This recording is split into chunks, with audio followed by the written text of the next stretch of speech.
You know, we communicate all day, every day, most of the time without even thinking about it. But what if there was a blueprint to do it better? Well, that's what we're doing here.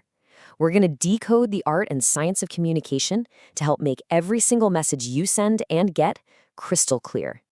Okay, let's be real for a second. Have you ever felt completely misunderstood? We've all been there, right? You say one thing, but the other person hears something totally different, and bam, there's a disconnect. It is so frustrating. But what if I told you there's actually a way to fix that? And here's the secret right up front. Communication isn't magic.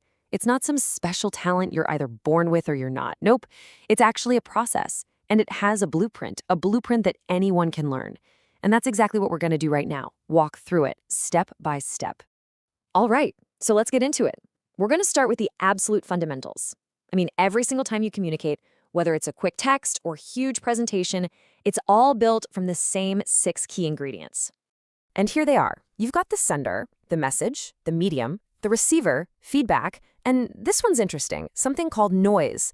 Just think of this as your go-to mental map for, well, any interaction. So let's break each one down.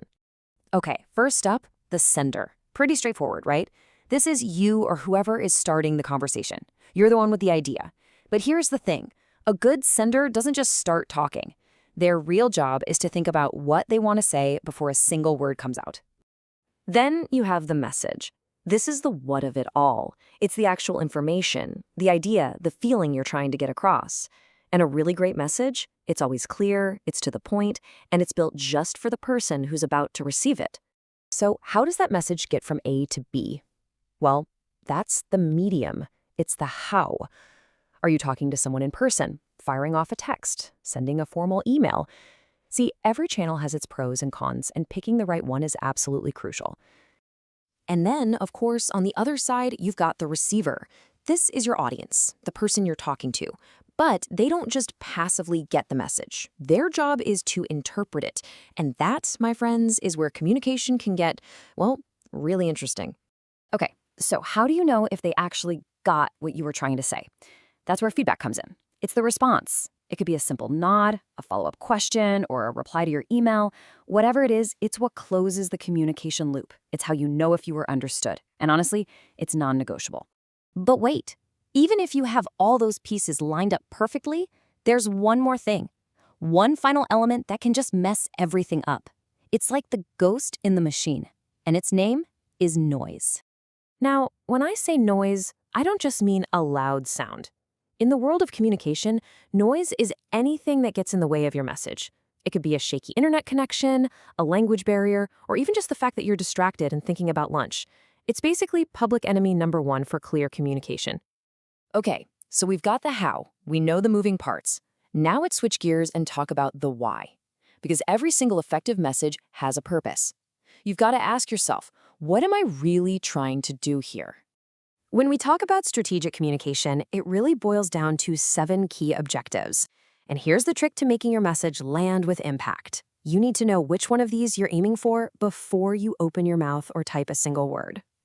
And here's a quick look at all 7 of them. As you can see, it covers the whole spectrum, from just sharing information or giving advice, all the way to persuading someone, teaching them something new, or even just lifting their spirits.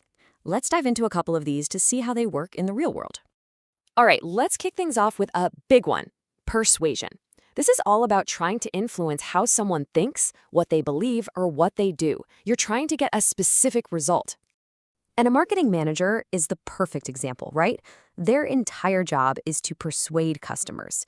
Every ad, every social media post, all the text on their website, it's all designed with one goal: get the customer to take action and buy the product. That single objective drives every single word. Okay, another really important objective is to educate and train. Now, this is different from persuasion. Here, you're not trying to change someone's mind. You're just trying to give them knowledge or teach them a new skill. Think about a teacher running a training session on new software. That's a perfect example.